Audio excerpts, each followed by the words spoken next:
What is a gang? A gang is an organized group of criminals, people on the anti-war left. The strategy they used was to criminalize them on the news, and it worked. Surprise, surprise, it actually worked. That's crazy. It's crazy how the US government sanctions people like Venezuela in an effort to, force them to rebel against their leader. No medicine, no food, no trade options.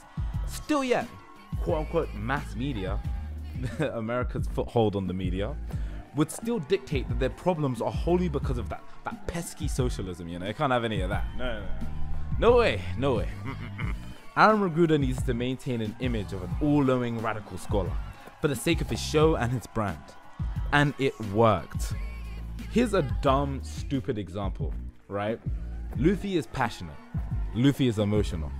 These are two completely different phrases, but one presents Luffy as determined and driven, and the other presents his feelings as fleeting and unnecessary. What's the point I'm trying to make here? 1. The language we use plays a massive role in our perception of people and events. And 2, and this is secondly the most important one, criminalization is a tool of dehumanization. Because when you operate in binaries, it makes exploring the nuances of the unknown easier. We're friends and they're gangs. I'm an angel and they're the devil. I'll tell you a quick story. It's a simple one. One time I was out with my friends, and one of my friends was getting violated outside school. And we're a group of teenage boys. What do? We get into a fight, what the hell? And someone runs and they start telling people, oh yeah, yo, a gang started a fight outside. When did we become a gang? Now there's an obvious racialized element to seeing a group of black boys engage in an act of violence and just assuming that this is some gang shit, right? But that experience was really interesting because it gave me a lot of sympathy for these groups and how quickly these labels are thrown.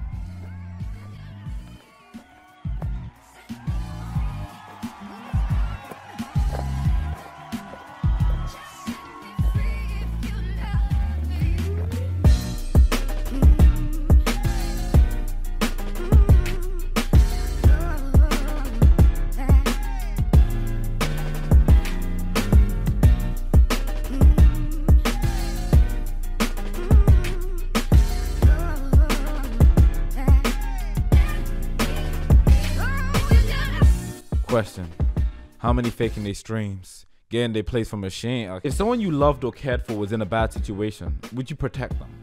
If under immediate threat of violence or harassment, would you fight for them? That's the thing. A lot of people would. An insane amount of people would. And it's glorified in our media.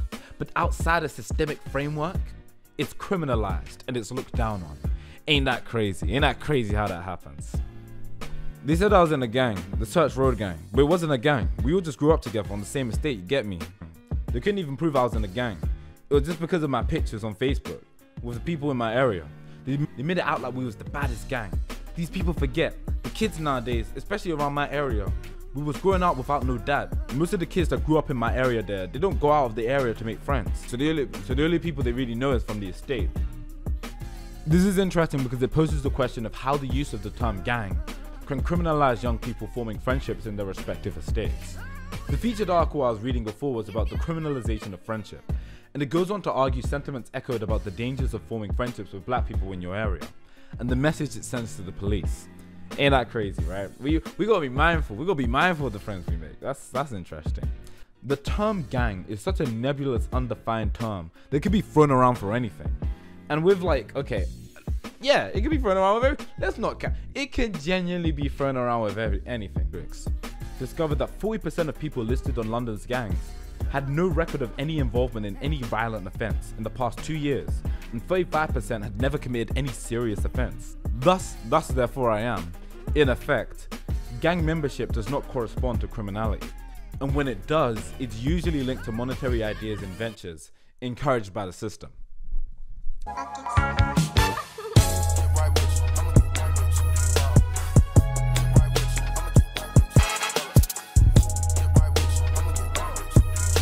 If we're going to talk about criminality, or at least the way it's systemically defined, we have to use the C word. You're supposed to be paid for work, but...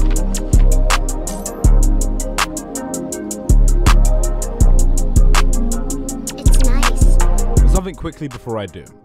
There's a comic strip from the Boondocks that I always found really interesting. According to Aaron and Rome, the goal was to parallel the life of a revolutionary and gangsters.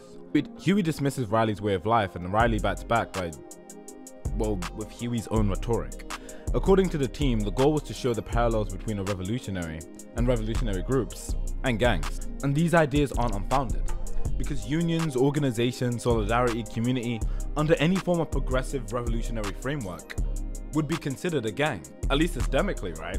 And what's more interesting is how capitalism rears its ugly little head into the discourse surrounding gangs. As discussed in part 1 above, gangs do not exist in isolation, but are a response to the structural and social inequalities. Lawler argues that contemporary Western societies operate on a period of advanced capitalism, in which an ideology of fame and fortune defines the yardstick for success, and very often gives very little importance to how that fame and fortune is actually achieved.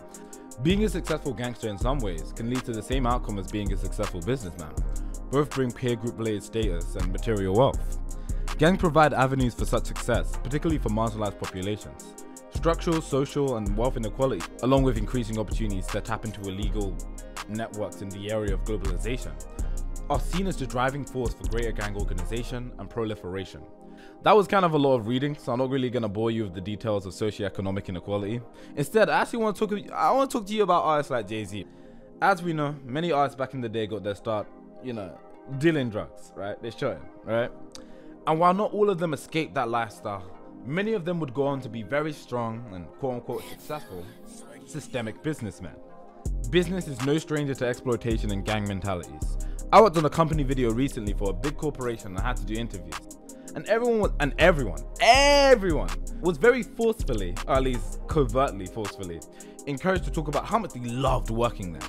Even if some were quite vocal to me personally on how much they didn't, And the implication is, if you don't talk about that, you're gonna get fired. Cause it's a clique, a gang, and you better rep your set. Profiting off prison labor. Yeah, that's actual exploitation. Like, that's real exploitation. It's August, it's Black August as I'm making this. That's real exploitation. We talk a lot about the element of grooming involved in gangs, and that's a justifiable concern, honestly and truly. But grooming is conditional and non-exclusive to gangs. What does it mean to groom someone? Most of my experiences witnessing these things come in the form of schools, academic institutions. One of my co-workers, and she was telling me a story about how one of the higher-ups actually got fired for grooming one of the new recruits. But of course, this is exclusive. It's gangs. It's only gangs. Gangs, the only ones that do it.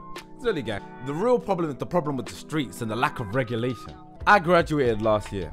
Even financially, graduates are targeted for long, underpaying jobs because they're unfamiliar with the work environment. But again, these are exclusive. No, it's just gangs. And it's their fault. They're the ones, Or are these behaviors products of the system? The environment we create as a result of said system. Isn't that interesting?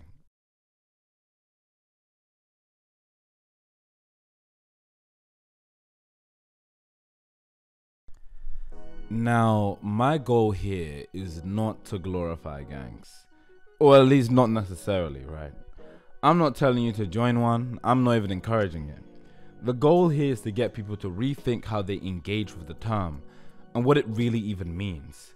Earlier in this video, I discussed how blackness was associated with criminality in an effort to dehumanize and demonize black people. And we've also gone into how gangs are associated with violence and criminality, but that's not all they consolidate. When a lot of our criticism towards gangs can be attributed to businesses, the police, and the systems we live under. I'll tell you one more story, right? A few times I would play basketball in my neighborhood growing up. And when you play basketball, you end up just playing with randoms a lot. And these days were no different. And then someone takes me aside after a few of these and tells me the group I'm hanging out with is a gang. Now here's the thing. They didn't do anything to me. They didn't ask me to join. They weren't rude or violent. They were just playing basketball and making jokes. And I'll say this. I felt a lot more connected to them to any systemic gang authorized by the government. That knowledge didn't change anything. They were just people. For me, gang is simply another term for tribe. In a healthy state, they're about the formation of groups that operate under ethical and moral codes of conduct, upheld and enforced by the elders of the community.